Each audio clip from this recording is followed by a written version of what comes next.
안녕하세요 여러분, 이상한입니다. 잘 지내고 계세요? 네, 저도 잘 있습니다. 너무 보고 싶어요. 바깥에는 벚꽃이 만개했어요.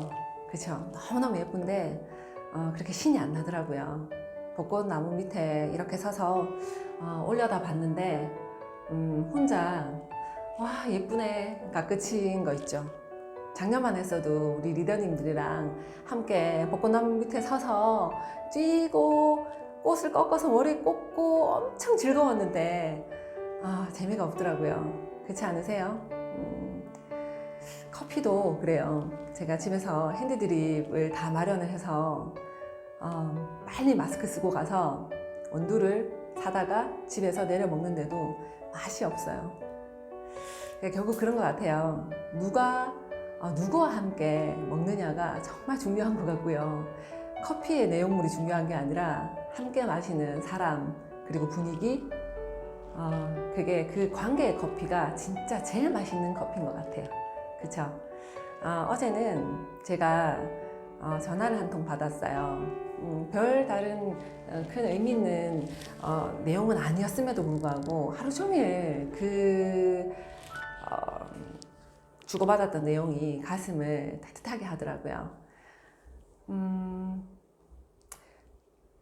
사람은 누군가에게 좋아한다고 표현을 해요. 우리가 실제 후원을 하면서 좋아하잖아요. 그쵸? 좋아하고 친구를 좋아하기도 하고 그리고 가족을 좋아하고 많은 사람들을 만나면서 관계 맺음을 하면서 실제 좋아하잖아요. 근데 좋아한다 하면서 사랑한다 하면서 어떨 때는 무관심한 경우가 있어요. 근데 저는 진짜 사랑한다는 것, 진짜 좋아한다는 것은 그의 삶에, 그의 성장에 관심을 가지는 게 진짜 좋아하는 거라고, 진짜 사랑하는 거라고 생각합니다. 어제 느꼈어요. 더. 네, 그래서 되게 어제 받은 전화가 엄청 좋았거든요.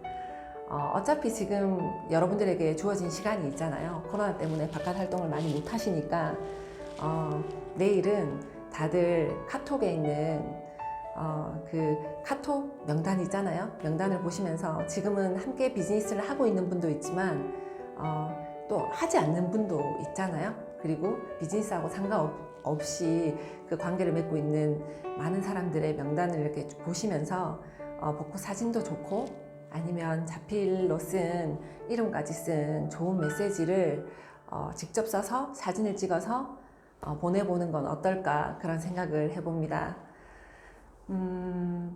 그쵸. 사람은 사회적인 동물이다 보니까 서로의 관계에서 자기의 정체성을 확인하는 경우가 종종 있죠. 아니 어쩌면 그게 전부일 수도 있어요.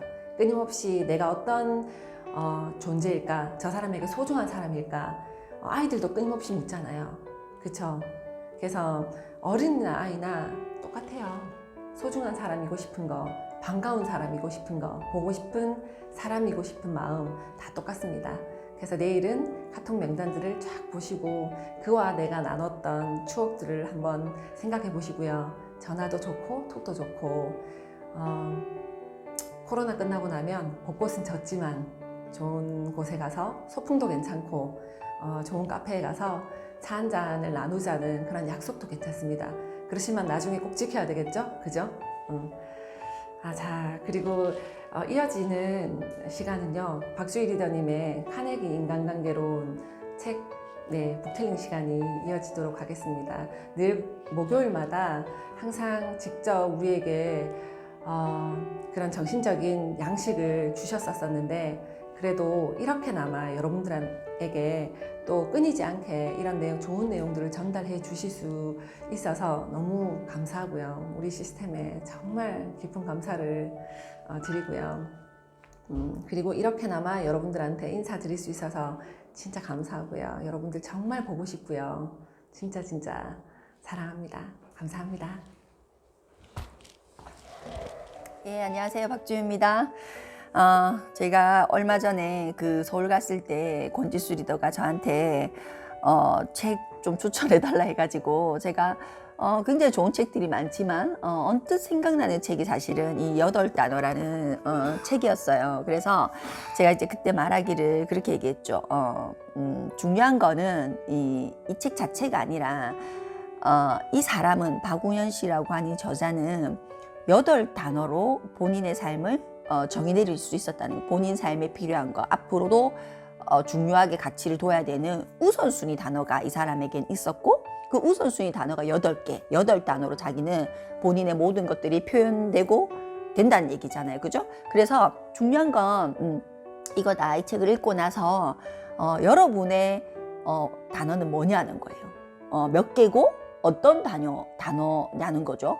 이 책에는 순서대로 뭐 자존, 본질 이렇게 나가지만 그 첫 번째 단어가 박웅현 씨는 자존이라고 생각하지만 또 여러분은 다른 단어일 수도 있는 거잖아요. 그죠? 그래서 여러분의 단어를 찾아가는 거, 그게 가장 중요한 포인트라는 거. 자, 그래서 여기 읽어보면 인생을 대하는 우리의 자세예요. 인생을 대하는 우리의 자세. 뒤에 부분이 되게 재밌습니다. 박웅현이 던진 8가지 화두. 이래서 인문학적 삶의 태도를 말한다는 거예요. 이래 이제 읽어봐 드릴게요. 인생의 정답을 찾지 마시길. 정답을 만들어 가시길.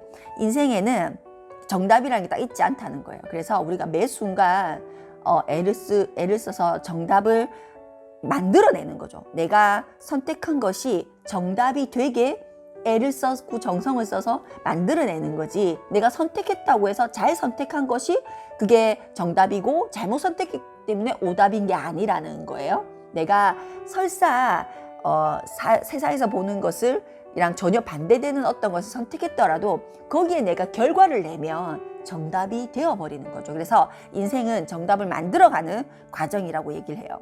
그 다음에 내일을 꿈꾸지 마시길. 충분한 오늘이 곧 내일이라는 거예요. 우리가 그렇잖아요. 어떤 좀 거창한 거, 좀 부담스럽고 이런 것들은 다 어떻게 합니까? 내일로. 그래서 생각보다 이게 이제 그 말이에요. 영어 시간에 수학 공부하지 말고 걱정하지 말고, 수학 시간에 영어 걱정하지 말고, 국어 숙제 못한 거 막 걱정하지 말고, 그런 거. 그러니까 그렇게 하는 우리 아이들을 보면 느낌이 어때요?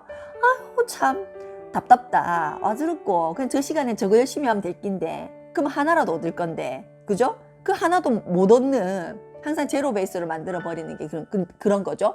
근데 우리 삶에도 사실은 우리도 이렇게 다 큰 우리도 어린아이와 같은 실수를 한다 안 한다? 굉장히 많이 한다. 그래서 이제 그 말인 거예요. 남을 부러워 마시길. 그 많은 단점에도 불구하고 나는 나라는 거예요. 그러니까 우리가 내가 이렇게 나 자신을 여러분 볼 때 여러분 자신에게 몇 점의 점수를 줄 수 있어요? 대부분의 사람은 점수를 잘 못 주죠. 그리고 우리는 늘 내가 내한테 점수를 많이 못 주기 때문에 주위에 사람, 저 사람은 날씬해. 그러니까 부러워. 저 사람은 뭐 어때? 똑똑해. 그래서 부러워. 상대적으로 나는 또 이렇게 못해. 상대적으로 나는 못해. 근데 그러지 말고 내가 어떤 타인을 기준으로 항상 나를 그렇게 보게 되면 뭐가 생긴다는 거예요? 이렇게 자존이라고 하는 걸 떨어지는 거죠. 그래서 결국 여기서 말하는 그런 사람이 정말 되어버리는 거죠. 남을 부러워만 하다가 인생이 끝나버리는, 분명히 그 남이 봤을 때 나도 어떤 존재예요? 부러워하는 것이 분명히 있을 텐데, 그렇죠?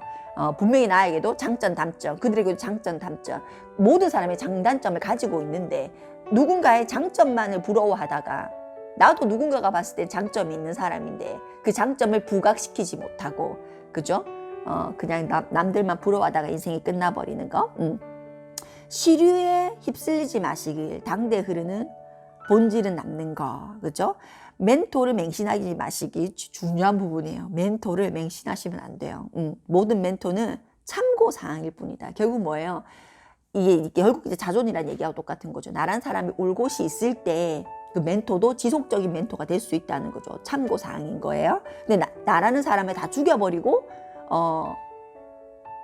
멘토가 있다? 그러면 내가 아니고 그냥 멘토가 내가 되어버리는, 그냥 카피해버리는, 그렇게 돼버리니까 문제겠죠. 그렇게 하지 마시기. 이 책의 모든 내용은 단지 하나의 의견으로, 이 책의 모든 내용도 하나의 의견으로 받아들이시고, 그리고 당신 마음속에 올바른 재판관과 상의하며 당신만의 인생을 또박또박 걸어가기. 참 멋있는 말인 것 같아요.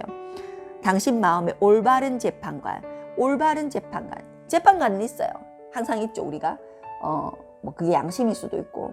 근데 올바른 재판관은 어떻게 만들어질 수 있을까? 굉장히 많은 간접 경험과 직접 경험을 통해서 우리가 굉장히 많이 알았던 좋은 말들이 내 마음속에 재판관으로 이렇게 쌓이지 않을까라는 생각이 돼요. 당신이란 유기체에 대한 존중을 절대 잊지 마시기. 우리 자신에 대한 존중을 잊지 마시기. 이게 이제 말씀하는 거예요. 그래서 안에 들어가 볼게요. 자, 들어가 보면 이런 거예요.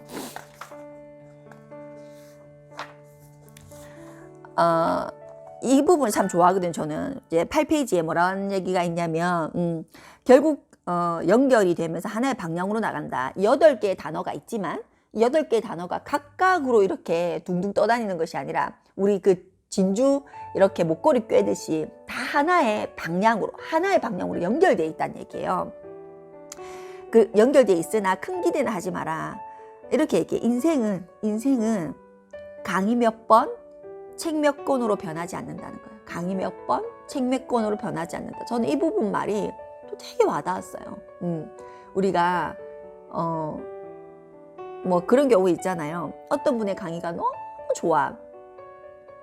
근데 아무리 좋아도 그걸 내가 행동으로 하기까지에는 그 강의 한 번으로 되지는 않아요. 좋았던 강의, 별 안 좋았던 강의, 한 문장만 남는 강의, 뭐 그냥 표정만 남는 강의, 이것들이 다 축적이 되어서 행동의 변화까지 연결된다는 거. 그래서 몇 권의 책과 몇 권의 강의로 이렇게 이 인생이라고 하는 것, 결국 습관이라고 하는 것이 이렇게 탁 이렇게 뭐 뒤집듯이 바뀌는 것이 아니라는 얘기인 거죠. 자, 1번 읽어봐 드릴게요. 8개의 단어예요. 단어가 1번이 자존이고 2번이 본질, 3번 고점, 4번 견, 5번 현재, 6번 권위, 7번 소통, 8번 인생 이렇게 돼 있어요. 자, 자존부터 한번 얘기를 해봐 드릴게요. 이런 것도 참 마음에 들어요. 이분은 이렇게 계속 이렇게 막 쓰시는가 봐요. 쓰시다가 자기가 쓰셨던 그 많은 메모지 속에서 또 이렇게 성찰해 나가면서 이제 본질적인 것을 꺼집어내서 좀 책을 엮고 이렇게 하시는 거겠죠. 그래서 이것도 본인이 이렇게 썼던 내용 중에 하나를 끄집어내서 본질에 대한 얘기를 해주시는 거예요. 어느 날 본인과 함께 일하는 직원이 이분께 물어본 거죠. 아이를 정말 잘 키우고 싶은데 아이를 잘 키우려면 어떻게 해야 되냐.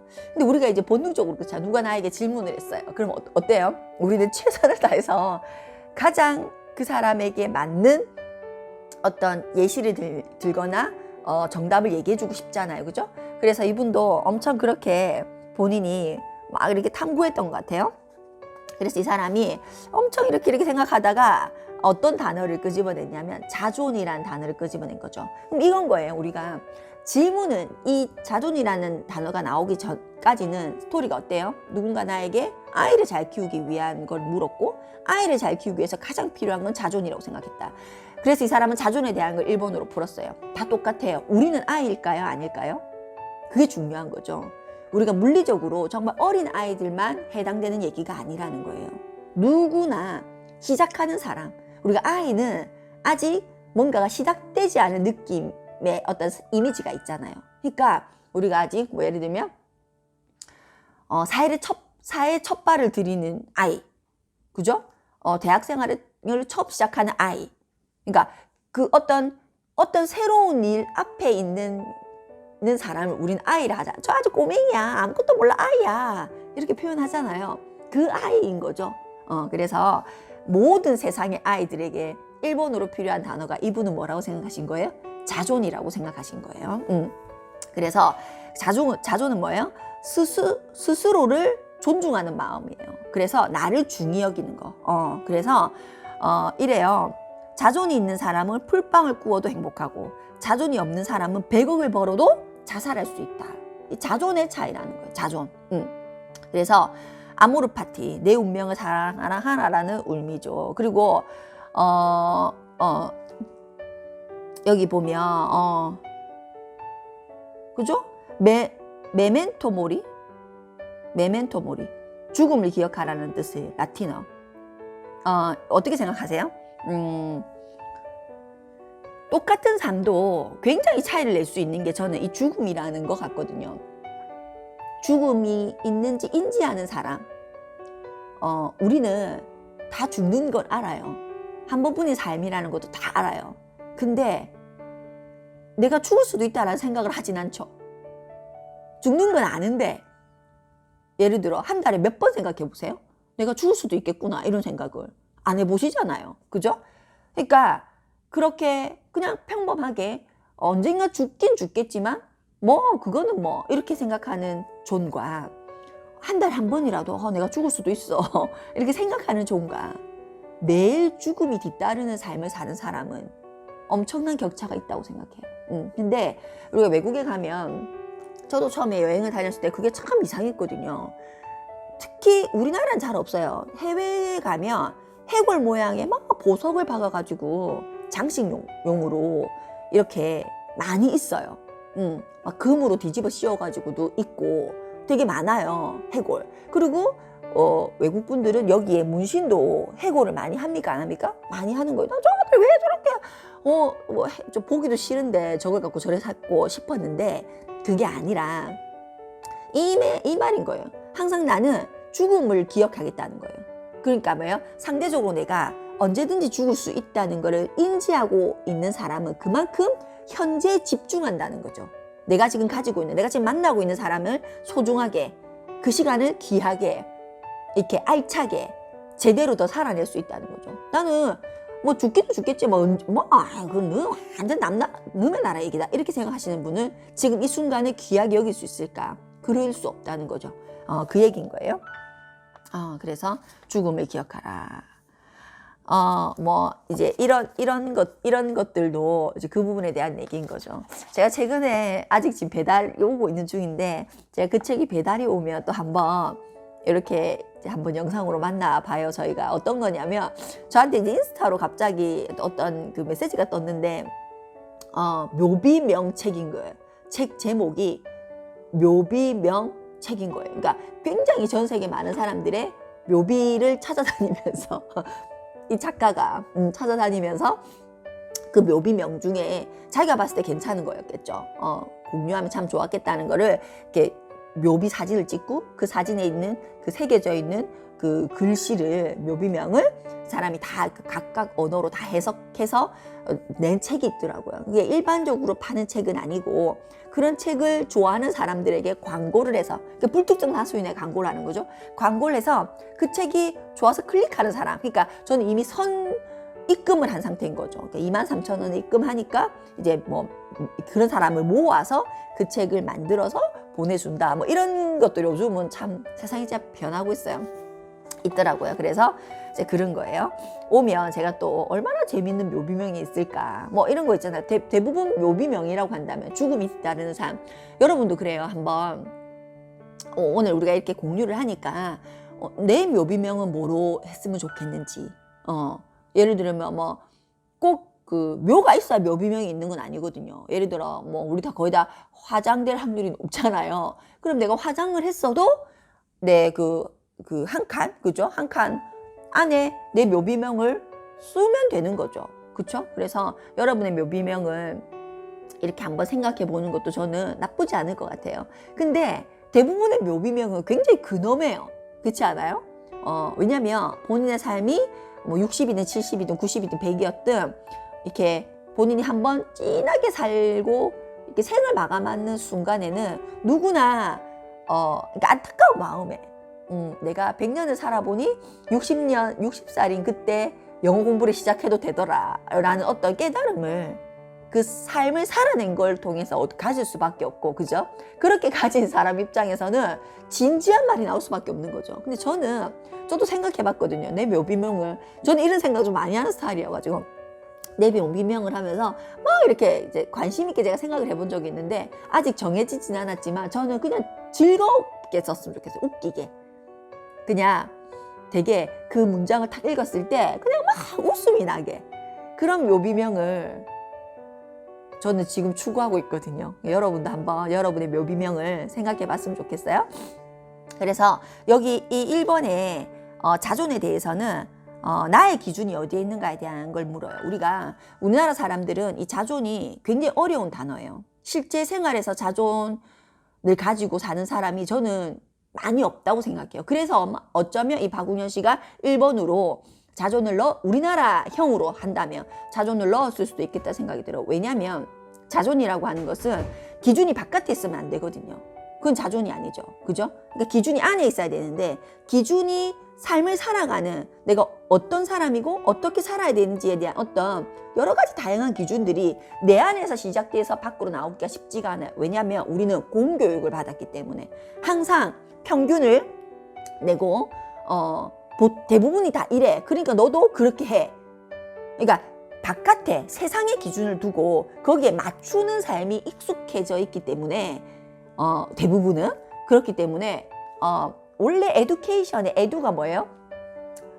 너한테 있는 것을 끄집어낸다. 그러니까 예를 들어 어떤 애는 미술, 어떤 애는 뭐 언어, 어떤 애는 운동, 어떤 애는 음악 뭐 이런 식으로 각자가 가지고 있는 잘함은 다 모양이 틀린데 그것을 끄집어내서 그도 아직 인지하지 못하는 그 사람만이 가지고 있는 어떤 고유성을 교육이라고 하는 것은 끄집어내서 그거를 키워주는 것이 교육인데 우리나라 교육은 조금 다르잖아요. 어떤 세상의 기준이 있는 거죠.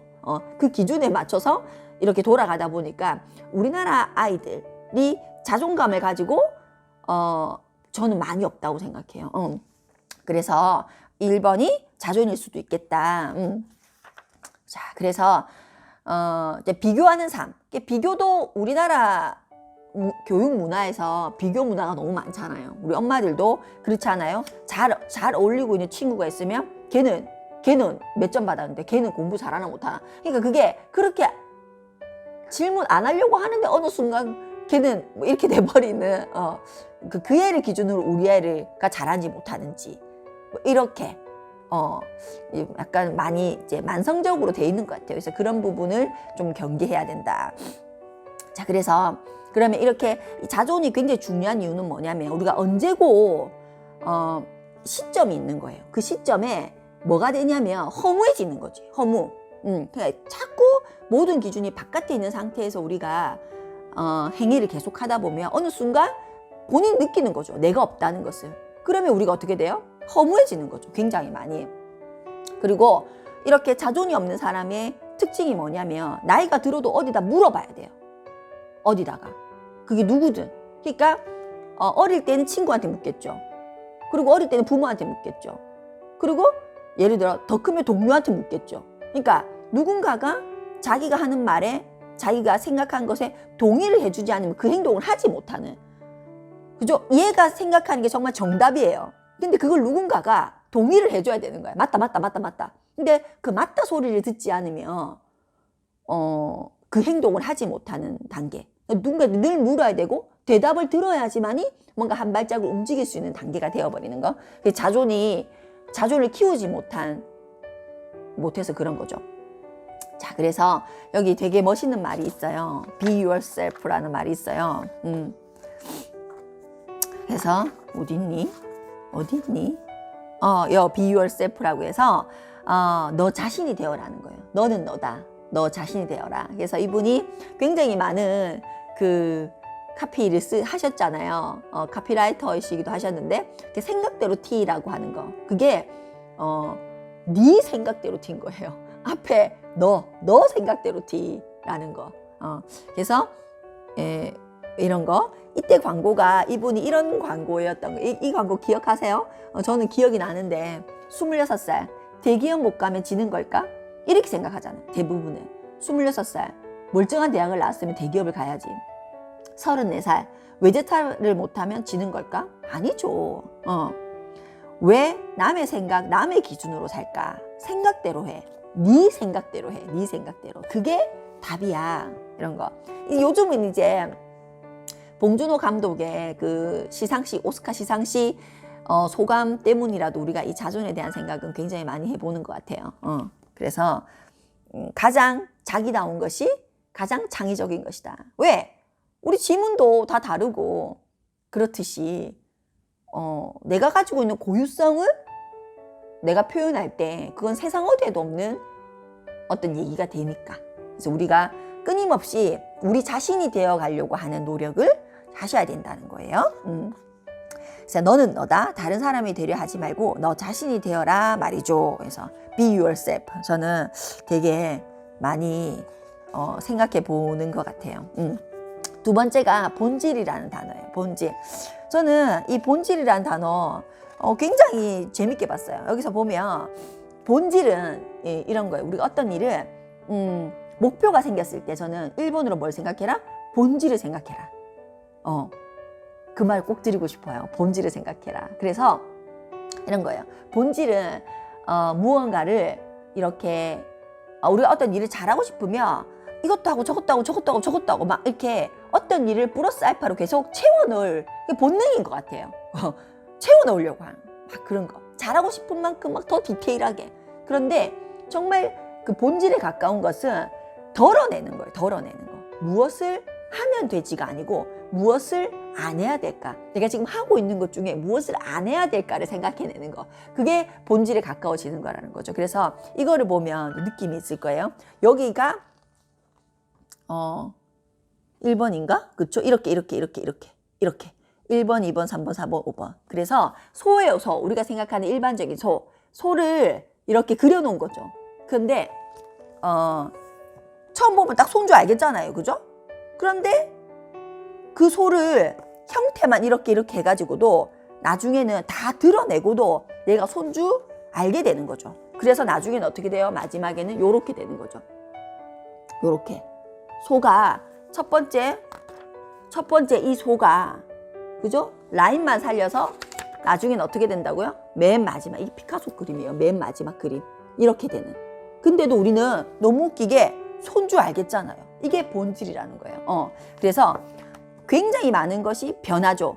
변하는데 굉장히 많은 것이 변하는 가운데 계속 안 변하는 게 있어요. 그게 뭐다? 본질이라는 거죠.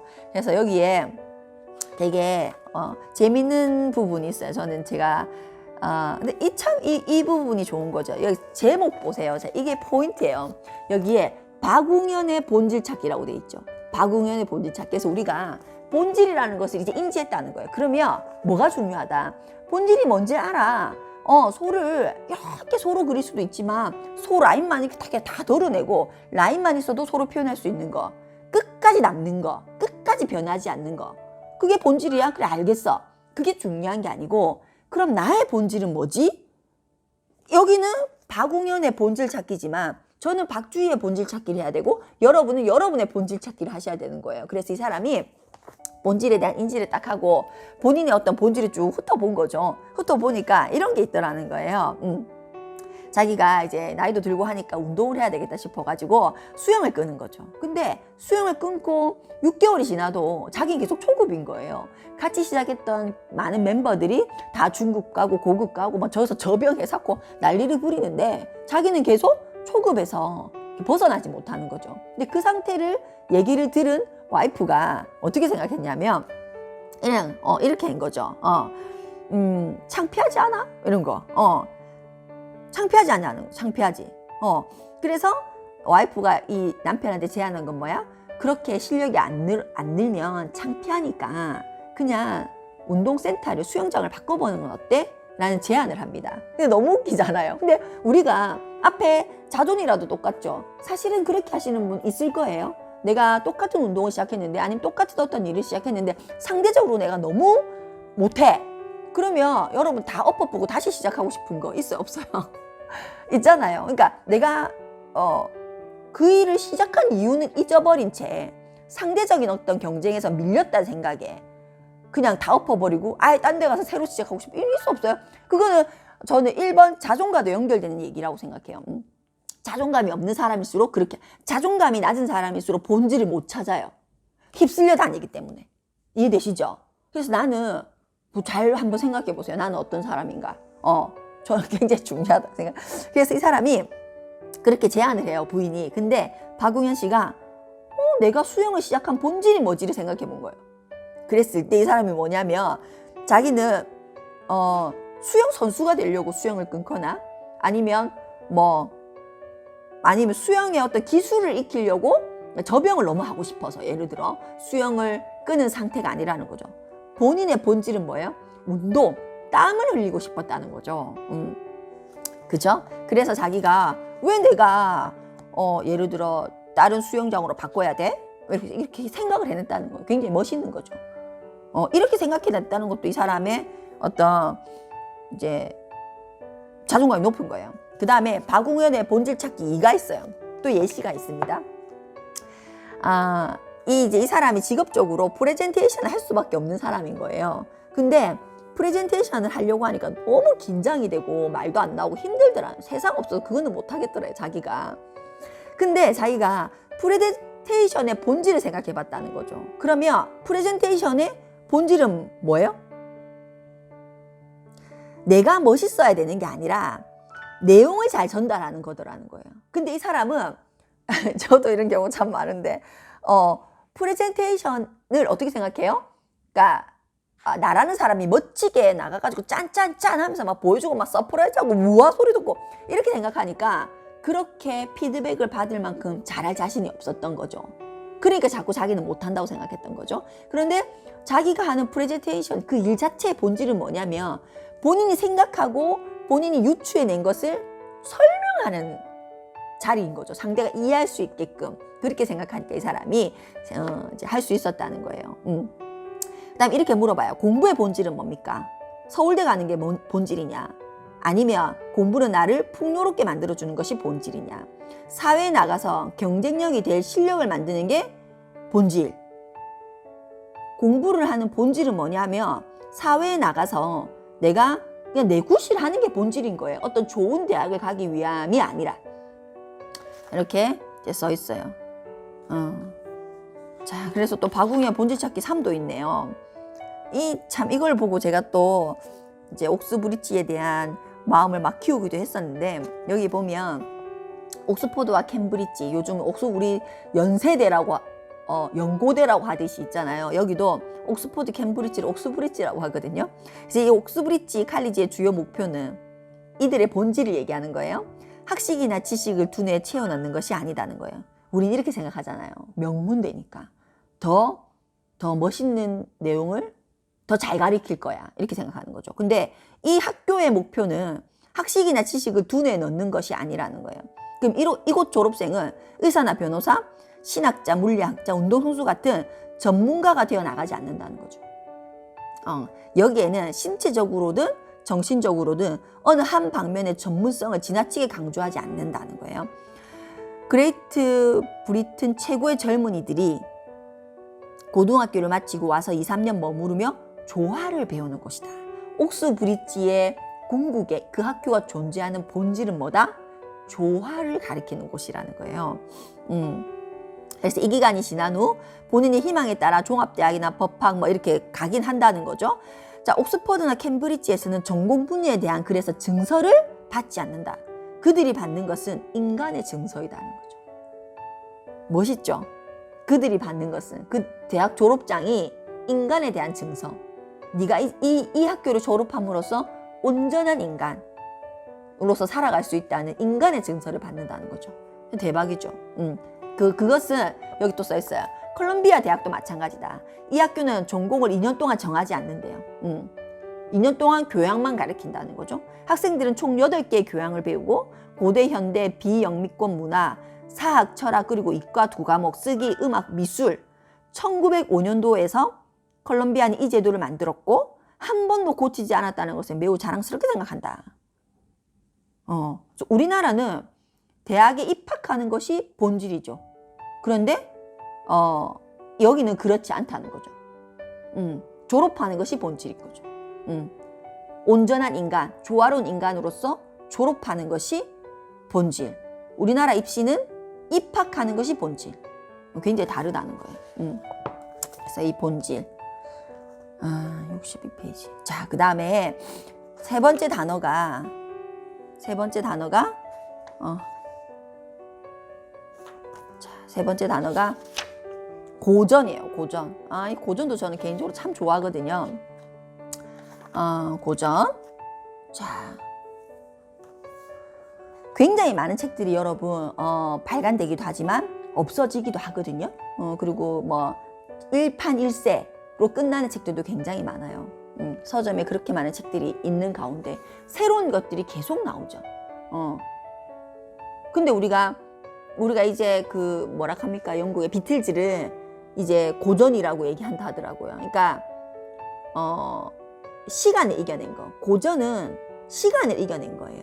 근데 그 시간이 10분, 1시간, 10시간이 아니라 100년, 1000년, 2000년 이런 거.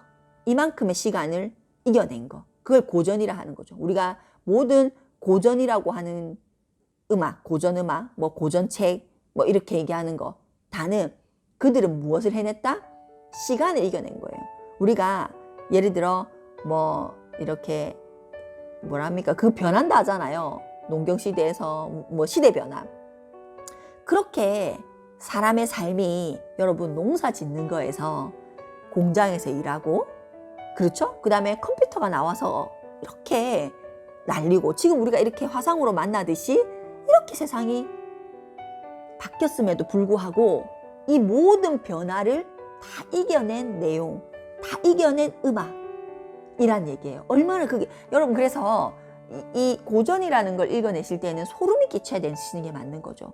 굉장히 소름 끼쳐야 되고 어쩔 때는 무서워해야 되고 그리고 내가 그렇게 세기가 변하면서도 변하지 않은 것에 대한 것을 내가 인지하지 못한다는 것에 대한 소름 돋음, 내가 그것을 알지 못한다는 거, 거기에 소름 돋음이 있으셔야 된다는 거예요. 그래서 저도 참 지금에 와서 후회하는 게 뭐냐면 고등학교 때 어떻게 그리 책을 안 읽었었고 이런 거 그런 거 있잖아요. 제가 BTS 이 부분 얘기를 좀 해봐 드릴게요.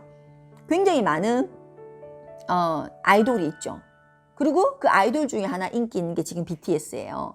그런데 제가 굉장히 저는 사실 그게 궁금했거든요. 왜 궁금했냐면 이 앞에 다른 그 아이돌 그룹이라고 남자애들 여럿이 여자애들 여럿이 그리고 그들이 춤을 추는 춤은 물론 BTS가 잘 추는지는 모르겠지만 제 눈에는 그렇게 달라 보이지 않는 거죠. 다른 아이돌 그룹과 BTS가 추는 춤이 그렇게 막 차이 난다? 그 다음에 노래도 막 그렇게 차이 난다? 저는 제 눈에는 잘 모르겠어요. 얘들도 잘하고 얘들도 잘하는 것 같았어요. 근데 왜 유독 BTS는 글로벌하게 나갈까? 그게 저는 되게 궁금했죠. 왜 그럴까? 그래서 제가 나름 BTS를 이제 공부를 한 거예요. 그리고 제가 깜짝 놀라버린 것이 있는 거죠. BTS는 물론 그 전문 작곡가나 작사가가 있기는 합니다. 그 빅히트 자체에 있는 거죠. 계약해서 있는 사람이 있긴 한데 그들에게 내용 소스를 전해주는 건 다 BTS 자신들이에요. 그러니까 BTS는 자신들의 얘기를 하고 있는 거죠. 1번 뭐예요? 그러니까 자존이라고 하는 것과도 연결되는 거죠. 그리고 본질이라고 하는 것과도 연결되고 고전이라는 것과도 연결돼요. 얘네들이 하는 이 행위가. 그러면 걔네들이 예를 들어 데미안 같은 것도 대표적으로 BTS가 그 피땀 눈물이라고 하는 노래가 어디에서 나왔다? 얘네들이 다 데미안을 읽고 나왔다는 거예요. 그래서 제가 그러니까 이런 거죠. 얘네들의 그 가사, 얘네들의 춤이 나오는 그 근원지는 어디에 기준을 둔다? 고전의 기준을 두고 있어요. 여러분. 그렇기 때문에 고전의 기준을 두고 있기 때문에 우리가 예를 들어 뭐 로마 한 번도 안 가봐도 소크라테스 얘기 들으면 어때요? 공감이 가는 게 있잖아요. 이해되세요? 그러니까 이 영역 없잖아요. 그러니까 뭐 미국에 있는 어떤 사람도 공자 얘기가 고개를 끄덕일 수 있고 다 고전이니까.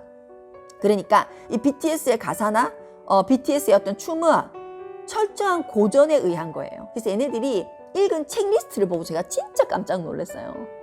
그래서 얘네들이 한국을 넘어서서 글로벌하게 먹혔다고 표현해야 되나? 그게 될 수밖에 없었던 이유가 누구나 다 공감이 가는, 누구나 인정하는 고전의 그 기반을 두고 있기 때문이라는 걸 제가 알게 된 거죠. 그리고 저는 후회했어요. 내가 참 그걸 안 읽었구나 이런 거 있잖아요. 그래서 그때 한참은 있잖아요. 막 여러 가지 책을 사삼서 있잖아요. 읽으려고 애를 썼던 거. 그리고 제가 그 피땀 눈물을 얘네들이 그 데미안을 읽고 썼다는 없다는 말을 듣고 제가 바로 데미안을 다시 읽었다는 거 아니겠어요? 그리고 우리 아들한테 막 읽히고 그래, 그런 게 고전이라고 하는 거. 이 고전이 갖고 있는 뭐고 고전이 갖고 있는 힘이 그렇게 굉장히 소름 돋을 만큼 크다는 거. 요즘 TV 프로그램 중에 책을 읽어드립니다 있잖아요. 그 책을 읽어드립니다에서 다루고 있는 책들도 거진 다 고전이에요. 왜냐하면 호불호가 없기 때문에 그래요. 그거는 자, 그래서 그 다음은 뭔가요? 견. 저는 또 이 견도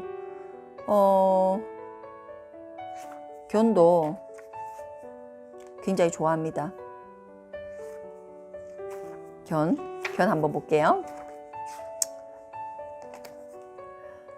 꼭 한번 저는 이 책은 여러분이 소장해도 될 만한 책이에요. 그리고 꼭 여러 번 읽어 보셨으면 좋겠어요. 자, 견이에요. 견은 보는 거예요. 보는 거. 그러니까 똑같은 상황에서도 다른 것을 보죠. 우리는 왜 그럴까요? 무엇을 통해서 보기 때문일까요? 예를 들어 뭐 이런 얘기 있잖아요. 내가 뭐 A에서 D까지 이렇게 출발해서 똑같은 사람이 똑같은 속도로 똑같은 차로 똑같이 지나갔는데 어떤 사람은 목욕탕이 몇 개다. 어떤 사람은 미용실이 몇 개다. 목욕탕이 있었어? 그런 거 없었어. 미용실은 없었어. 이렇게 다른 것처럼 견이라고 하는 것은 우리가 똑같이 이걸 보고 있다고 생각하지만 다 보이지 않아요. 보지만 보지 못하는 거죠. 우리가 이렇게 난 놓고 기억자를 모른다는 거와 똑같은 것 같아요. 똑같은 걸 보지만 그 안에서 본인의 경험, 본인의 생각, 본인이 추구하는 것에 따라서 어떤 사람은 미용실이 보이고 어떤 사람은 중국집이 보이고 어떤 사람은 꽃집이 보이고 어떤 사람은 책방이 보이고 이렇게 다르다는 거예요. 그리고 너무 중요한 건 이거예요. 내가 추구하고 내가 원하는 게 꽃집이니까 꽃집을 인식하고 봤던 거 몇 개가 있었어. 봤던 거는 좋아요. 근데 내가 관심 없었던 거 중국집이 몇 개인가는 아예 보이지 않는다는 거예요. 그게 맹점인 거죠. 그게 포인트인 거죠. 그래서 우리는 늘 뭘 인정하셔야 됩니까? 내가 분명히 알지만 알지 못하는 단계에 있다는 것을 우리 스스로가 인정하는 것도 저는 필요하다고 생각해요. 그래서 누군가가 어떤 얘기를 할 때 모를 수도 있다는 거기서 출발하는 거죠. 나 아니야, 너 틀렸어. 가 아니고 어떤 일이 딱 있었을 때 내가 바로 그건 아니야 라고 얘기하기 전에 아닐 수도 그럴 것 같은데 라고 하는 어떤 혹시나 아닐 수도 있다라는 어떤 것을 여러분이 대화 중에라도 이렇게 항상 깔고 있는 거. 저는 약간 습관이 그런 게 있거든요. 1000% 제가 맞다고 생각하는 것도 혹시 아닐 수도 있나? 는 어떤 걸 갖고 있는 것 같아요. 그게 이제 이런 것들을 읽으면서 저한테 생긴 버릇 같은 거겠죠. 자, 그래서 똑같은 것을 보고도 다른 것을 읽어내는 힘이 견인 거죠. 이게 이제 가장 큰 게 마음의 문제인 거죠. 마음의 문제. 자, 그래서 114페이지. 저는 이거를 읽으면서도 참 우리 사업에서도 되게 중요한 부분이라 생각해요. 이게 담쟁이라고 하는 건데 읽어드릴게요. 저것은 벽. 어쩔 수 없는 벽이라고 우리가 느낄 때 그때 담쟁이는 말없이 그 벽을 오른다. 물 한 방울 없고 씨앗 한 톨 살아남을 수 없는 저것은 절망의 벽이라고 말할 때 담쟁이는 서두르지 않고 앞으로 나아간다. 한 뼘이라도 꼭 여럿이 손을 잡고 올라간다. 푸르게 절망을 다 덮을 때까지 바로 그 절망을 잡고 놓지 않는다. 저것은 넘을 수 없는 병이라고 고개를 떨구고 있을 때 담쟁이 잎 하나는 담쟁이 잎 수천 개를 이끌고 결국 그 벽을 넘는다. 이제 이게 견이라는 거예요. 우리 학교 때 지나가다 보면 무수분 집 없었어요. 무수분 집, 귀신 나오는 집. 저는 있었거든요. 중고등학교 때 다 있었던 것 같아요. 그러면 저는 이렇게 담쟁이로 이렇게 덮어져 있는 온 벽이 다 덮어져 있잖아요. 그런 집을 보면 이상하게 무슨 귀신 나올 것 같아가지고 저는 삥 둘러가고 막 이랬던 거죠. 그런데 어떤 사람은 그 담쟁이가 덮인 집을 보고 이 시를 썼다는 거예요. 이게 견의 차이라는 거예요. 나는 이거 무서워 하고 그냥 도망갔던 거고, 저 집은 왜 저거를 저렇게 하고 살까? 막 나는 싫을 것 같아. 이런 생각밖에 못할 때 누군가는 그 장면을 보고 시를 써낸다는, 이게 견해 차이인 거죠. 그래서 우리가 굉장히 늘 이렇게 눈 떠 있으면 늘 보잖아요. 늘 보는 이때 굉장히 많은 다양한 사람들을 통해서 다양한 경험을 가지고 있다면 그 보는 것이 남달라지지 않을까라는 생각이 참 많이 들어요. 그래서 개인적으로 굉장히 여행을 추천합니다. 여행을 이렇게 다른 시각으로 볼 수밖에 없는 그런 곳 있잖아요. 그러니까 아름답고 배경이 이쁘고 뭐 그런 데를 여행하는 것도 좋지만, 저는 그런 것보다 그 문화, 이렇게 뭐라고 해야 되죠?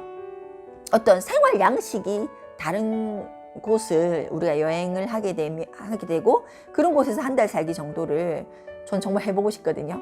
그렇게 하면 얼마나 불편투성이겠어요. 문화가 다르기 때문에 이해되지 않고. 그렇지만 그런 여행을 이렇게 한 달씩 한 몇 군데만 다녀와도 우리가 내 현재를 보는 나의 시각도 완전히 달라질 수 있다.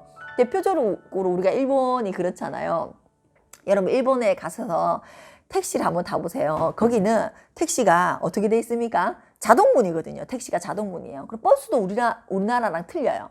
구간별로 하죠. 우리는 이 버스를 타면 탈 때, 그다음 내릴 때 뭐 찍고 이게 다지만, 일본은 구간별로 돈이 측정이 돼요. 그러니까 예를 들어서 뭐 몇 군지 기억을 못해서 여기서 타서 5군데 정류장을 지나면 돈이 자꾸 올라가는 거죠. 내가 그러니까 오래 타면 오래 탈수록 돈이 올라가는, 뭐 아무튼 그런 형태로 돼 있거든요. 내릴 때 잘 보고, 내릴 때 돈 표시가 있고, 그 내릴 때 돈을 그만큼 내고 타야 되니까, 그러니까 탈 때 돈을 내는 게 아니고 내릴 때 돈을 내.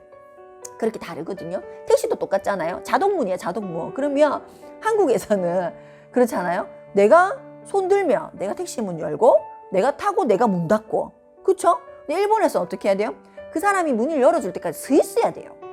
그리고 내가 타죠? 그리고 그 택시기사가 문을 자동문이니까 닫을 때까지 내가 기다려야 돼요. 내가 탁 이렇게 해버리면 되게 버릇없는 사람이 되는 거죠. 왜냐하면 자동문을 땡기면 고장이 나니까. 굉장히 일본 택시기사님들은 불쾌해하십니다. 나는 한국에서 한 습관대로 그대로 똑같이 일본에 샜을 뿐인데 굉장히 이상한 사람이 되어버리는 거죠. 일본에 있었던 행위를 거기서는 당연했던 것을 한국에 샜을 뿐인데, 한국에서 어떻게 돼요? 택시 기사가 문 열어줄 때까지 기다리면 어떻게 됩니까? 싸가지가 되잖아요. 그죠? 그렇게 완전히 다른 그런 경험들을 우리가 많이 하면 보는 눈이 굉장히 높아질 수 있다. 그렇게 생각하는 거죠. 자, 그 다음에 또 굉장히 중요한 말. 중요한 단어. 낯설게 이 말도 참 좋네요. 낯설게 보기의 기적, 이런 말도 참 좋다, 그죠? 현재는 거예요. 현재를 살아라. 아까 제가 이 뒤에 내일을 꿈꾸지 마시길, 충실한 오늘이 곧 내일이니 라는 말이 여기서 나온 말인 거죠. 현재에 집중하라. 카르페디엠. 현재를 즐겨라. 간판에 되게 많거든요. 카르페디엠이라고 해서. 그래서 이렇게 개처럼 산다. 이거는 제가 한번 읽어봐 드릴게요. 개는 밥을 먹으면서 어제의 공놀이를 후회하지 않고, 잠을 자면서 내일의 꼬리치기를 미리 걱정하지 않는다. 요즘 젊은이들이 약간 하두가 대부분은 이 현재에 있는 것 같아요. 제가 봤을 때는 이렇게 그 현재에 집중하고 충실하게 살려고 하는 노력들을 많이 하시는 것 같아요. 저는 굉장히 찬성하고 맞다고 생각해요. 생각보다 대부분의 사람은 현재 살지 않아요. 미래에 살고 있거나 과거에 살고 있죠. 진짜 잘 봐요, 여러분도. 오늘 하루 자기 성찰을 해보세요. 자기 성찰을 일기를 써보든지 해보면, 내가 대부분의 시간을 일어나지 않을 미래에 대한 걱정을 했거나, 아니면 바꿀 수 없는 과거에 대한 고민을 했는 경우가 굉장히, 그렇게 하면 안 된다, 그렇게 하지 마, 이렇게 생각이 든 경우도 굉장히 많고, 불안해하는 거죠. 일어나지도 않을 일에 대한 불안을 땡겨서 하는 경우도 굉장히 많잖아요. 다 현재를 살고 있지 않은 거죠. 그래서 그런 분에게 굉장히 저는 귀감이 되는 말이라고 생각합니다. 그래서 135페이지 보면, 스님도 돌을 닦고 있으십니까? 닦고 있지. 어떻게 하시는데요? 배고프면 먹고 피곤하면 잔다. 이게 돛 닦는 거라는 거예요. 배고프면 먹고 피곤하면 잔다. 아니 그건 아무나 하는 거지. 그게 뭐 돛 닦는 거예요. 라고 하니까 그렇지 않아. 그들은 밥 먹을 때 밥은 안 먹고 이런저런 잡생각을 하고 잠잘 때 잠은 안 자고 이런저런 걱정에 시달리지. 그러니까 이런 거 하지 않는 것 자체가 돌을 닦는 거다. 는 거죠. 그래서 만물은 준비되어 있으니 나만 성의를 다하면 된다. 이런 얘기도 있는 거예요. 세상은 다 준비되어 있대요. 그래서 나만 현재에 집중하면 모든 것이 다 바뀔 수 있다. 이런 거죠. 자, 이렇게 우리가 현재에 집중하지 못하는 이유가 뭘까? 이거예요. 모든 선택에는 정답과 오답이 공존하기 때문이에요. 모든 선택, 이 명심하세요, 여러분. 여러분이 어떤 선택을 아무리 신중하게 해도 동전의 양면은 있는 거죠. 동전의 양면. 좋은 것도 있고 뒷면 안 좋은 것도 있고 이렇게. 그래서 선택 자체가 옳고 그르다기보다는 어떤 선택을 하고 그걸 옳게 만드는 과정이 중요한 거죠. 그걸 내가 선택한 거 옳게 만드는 그 과정 자체가 현재를 살아가고 있는 거죠. 그래서 여러분이 아메 비즈니스를 선택하고 뜻대로 뭔가 풀리지 않을 때 내가 선택한 이 일이 잘못 선택했어라고 생각하실 수 있죠. 아닙니다. 아니에요. 아메이도 아메를 선택하고 이 일을 되게 만들어 가는 거예요. 그래서 어떤 분은 그죠? 후회하시는 분도 물론 있겠죠. 그분은 현재를 살지 않았기 때문이에요. 근데 아메 비즈니스를 성공은 못했어요. 그리고 그만두셨어요. 그렇지만 제가 만나보면 그런 분도 있어요. 내가 그때 뭐 다이아몬드는 못 됐지만 거기서 배운 것으로 굉장히 많은 도움을 받고 있다. 이런 얘기 사실은 굉장히 많이 듣거든요. 그렇게 하는 이유는 그분이 그때 당시 핀을 성취하지 못했지만 그때 당시 현재를 살았기 때문에 그 습관이 고스란히 다른 일에도 도움이 된 거죠. 굉장히 중요한 부분입니다.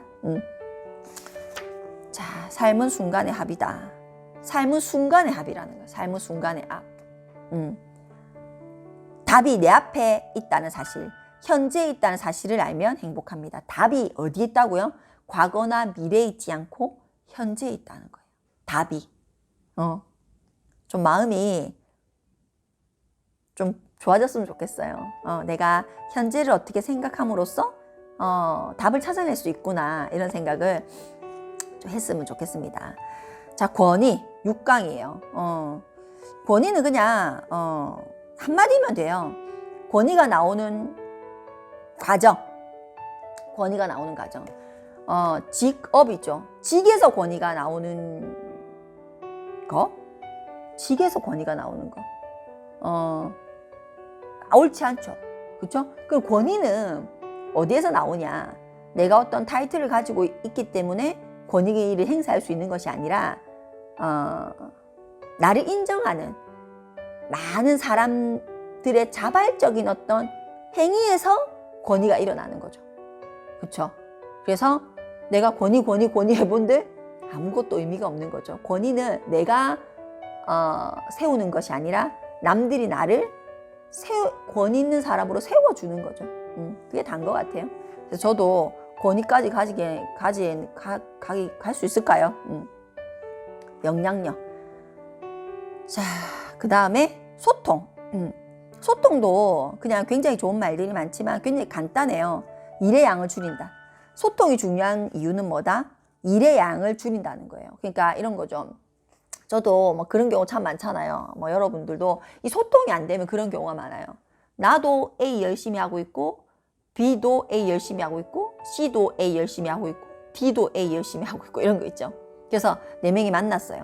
한 팀이에요. 뭔가 다 잘 되고 싶어요. 그런데 그 4명이 다 A만 한 거지. B는 아무도 안 했어. 뭐 이런 거 있죠. 그런 게 이제 소통 부재에서 일어나는 거죠. 다 1단계에서 뭐 모르는 거. 근데 소통이 일어나면 어떤 일이 일어날까요? 나는 A 할게, 니는 B 해, 니는 C 해, D 해 해서 나중에 합체가 되었을 때 아주 서프라이즈한 어떤 일들이 일어날 수 있는 거죠. 소통이 돼야 되는 거. 인간관계죠. 그래서 사실 오늘 저희가 카네기 인간관계론을 해야 돼서 했는데 제가 인간관계가 안 된 상태에서 인간관계 뭐 물론 그냥 북텔링이긴 하지만 한다는 게 아무리 제가 가슴이 이해가 안 돼가지고 허락을 안 해서 제가 사실은 책을 급하게 바꿨습니다. 이해해 주시길 바라고 제가 저의 리더십이 섰다고 생각됐을 때 다시 제가 카네기 인간관계론을 한번 해봐 드릴게요. 그런데 이런 거죠. 그러니까 인간관계라고 하는 것이 그 사람하고 내하고 충분한 어떤 것이 일어나지 않은 상태에서는 굉장히 안 되죠. 여러분, 인간관계가 중요한 이유가 뭐냐면 대부분의 사람들은 저는 두 개의 단어로 궁극의 목적이 좁혀진다고 생각해요. 하나는 행복, 하나는 성공. 그런데 지금은 나랑 1차원적으로 가까운 사람, 가족, 뭐 자식, 부모님, 친한 친구들 이런 분들과의 관계, 소통이 잘 되는 것을 되면 뭐가 되냐면 행복한 사람이에요. 내가 내 가족과 소통이 충분히 잘 되는 거, 서로 신뢰가 있는 거, 서로 사랑하고 아끼는 거, 그게 되면 행복한 단계죠. 근데 그게 내 1차원적인 관계를 넘어선 사람들 있잖아요. 회사 사람, 회사 직장 동료들, 아니면 우리 아메 하시는 분들 이렇게겠죠. 그런 분들과도 그 소통이 진심으로 일어나면요, 여러분 성공하는 거예요. 그래서 행복 다음에 성공이 있는 거예요. 관계론적으로 봤을 때는. 그래서 권위라고 하는 것은 그 소통이라고 하는 것은 그 진정한 소통에서 사실은 그들이 나를 세워주는 것이 권위인 거지, 내가 직위가 있다고 해서 권위를 쓰는 건 아니라는 거죠. 자, 10번 이제 끝이에요. 인생. 이건 제가 조금 읽어봐 드릴게요. 215페이지. 여기에 보면 저는 이것만 읽을게요. 보왕산매론. 인생이라고 하는 것을 인지한다는 것은, 정확하게 이해한다는 것은 삶의 베이스를 어디에 두느냐를 아는 것이다. 이 보왕산매론을 읽으면서 제가 참 생각을 많이 했던 것 같아요. 저 이거를 이 글귀를 써서 어디 붙여놔야 될 것 같다는 생각이 드는데, 이런 거죠. 읽어봐 드릴게요. 몸에 병이 없기를 바라지 마라. 세상살이에 곤란함이 없기를 바라지 마라. 공부하는데 마음에 장애가 없기를 바라지 마라. 우리 바라잖아요, 그죠? 수행하는데 마가 없기를 바라지 말고, 일을 꾀하되 쉽게 되길 바라지 말고, 친구를 사귀되 내가 이롭기를 바라지 말고, 남이 내 뜻대로 순종해 주길 바라지 말고, 공덕을 베풀려면 과보를 바라지 말고, 이익을 분에 넘치게 바라지 말고, 억울함을 당해서 밝히려고 하지 마라. 이게 베이스, 출발이라는 거예요. 그러면 감사라는 게 어때요? 진심 어린 인간관계가 그 사람과 내가 성립됐다는 것이 행복이고 성공이고, 그건 뭘까요? 똑같은 일이 일어났을 때 그 일을 다르게 보고 다르게 해석하고 받아들이는, 인생이란 단어를 이해해서 그 베이스가 다른 사람, 베이스가 다른 사람, 이런 거죠. 이런 거잖아요. 강물이 이렇게 호수가 이렇게 컸을 때 아무리 똥물을 한 바가지를 넣어도 그 큰 강물이 그 똥물을 다 정화시켜 버리죠. 그런 것처럼 베이스가 큰 어떤 바다와 같으면 문제될 게 없다. 그 바다와 같은 베이스 마음을 이렇게 가져야지, 이렇게 생각하면 어렵잖아요. 이렇게 구체적으로 어떻게 몸에 병이 없기를 바라지 말고, 세상살이에 곤란함이 없기를 바라지 말고, 공부하는데 누가 그러잖아요. 우리 아들이 그러잖아요. 나 잘하고 싶다고 엄마. 근데 그렇게 자꾸 게임이 생각나. 그건 당연한 거예요. 그죠? 그게 당연하다고 생각했는데 나는 공부할 체질이 아니라서 그래. 이게 아닌 거죠. 그게 당연한 거예요. 그리고 수행하는데 마가 없게, 그게 당연한 거라고. 일을 꾀할 때 쉽게, 이게 당연한 거라고. 그래서 여기 보시면 이렇게 이제 요걸 마지막으로 할게요. 자, 대부분의 사람들은 실패는 나와 먼 얘기고 불행은 절대 일어나지 않는 것이며 내 뜻대로 일이 풀릴 거라는 것을 전제하고 산다는 거죠. 근데 실제 삶은 아까 말한 것처럼 그렇게 사셔야 된다는 거예요. 그렇기 때문에 실패하면 하늘이 무너지고 좌절하고, 아쉽게도 인생은 종종 내 뜻과 무관하게 실패와 마주하게 된다. 때문에 실패를 기본 조건으로 살아. 실패를 기본 조건으로 놓고 살면 작은 일에 흔들리지 않는다. 그래서 마지막으로 보왕 삼매론을 제가 이렇게 옆에 띄울 수 있으면 띄워서 10번씩 읽고 이 책을 마치고요. 여러분만의 단어, 뭐 2단어도 좋고 10단어도 좋고 20단어도 좋고 여러분만의 단어를 찾아내시는 그런 시간 가졌으면 좋겠습니다. 감사합니다. 안녕.